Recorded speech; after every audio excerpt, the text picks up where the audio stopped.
When I think about navigating leadership as a single woman, I kind of take a step back and just think, just navigating leadership in general is complicated, right? And it's complicated because I'm thinking to really be an effective leader, just the reality that it starts with like leading myself well, right? And so I think just that in and of itself is the thing that keeps me on my knees and just humbles me because again, leadership starts with me and leading myself well. And I feel like the more I learn, the more I just kind of get back to the basics. And the basics for me are just the like spiritual disciplines of prayer, right? And making sure that I'm staying in God's Word.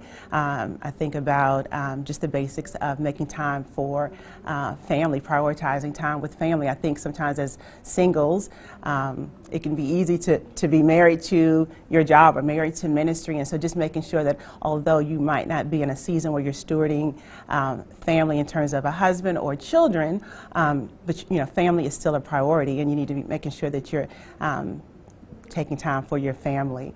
I think about just navigating leadership in terms of, we say in our ministry that full things fill things. And so just this whole idea of making sure that I'm taking care of my own soul, right? And that could be everything from honoring Sabbath and making sure I'm getting Sabbath rest. I haven't always done that well.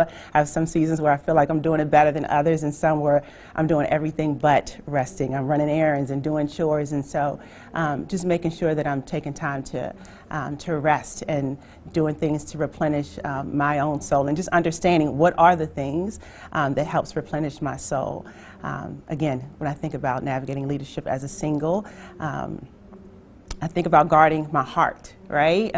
Guarding my heart practically looks like just some of the media selections that I'm, and making sure that I'm highly selective in my media options, making sure that I have accountability in my life. I think about, I think as a single, but just in general, as a woman, we have to be doing life in community. I have some amazing sisterhood, some strong female leaders who are walking and doing life with me. Leaders who can, in one instance, hold up my arms and speak truth and love to me, and in another instance, call me up, right? And so just making sure that I have, and as a female leader, that we have great community and great leaders kind of walking alongside. Aside, as a children's pastor, I think about, I'm kind of at a season now where I'm thinking more about legacy, and I'm seeing a lot of the kids that I've discipled and talked to and just shared God's love with them over the years, and just declared over their lives that they are set apart, that they will fulfill every plan and destiny that God has for them, and to now kind of see full circle that they are boldly operating in their gifting and their calling. That means so much to me, and I think just understanding just the weightiness of whatever the influence I have on their lives, and just making sure that I'm guarding my testimony, and I'm practicing what I preach, and just because it just makes such a difference. I love in the book how Katie talks about the leadership concept of the rule of two.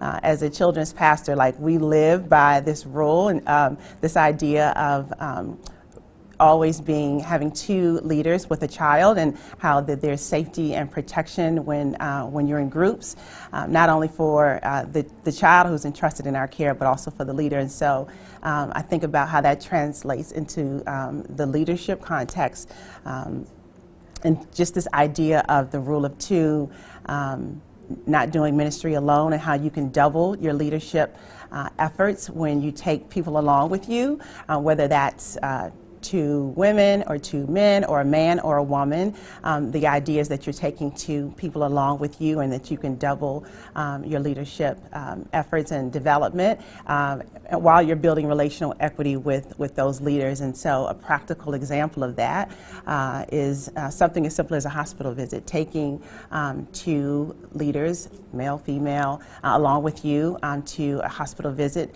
While you're on that trip, you're talking about what you're about to do, explaining what ministry looks like, and then maybe even on the way back, you're debriefing what happened. But just the idea of taking two people along with you, and I think that's one way that in a with female and male leaders, that one way that you can be inclusive.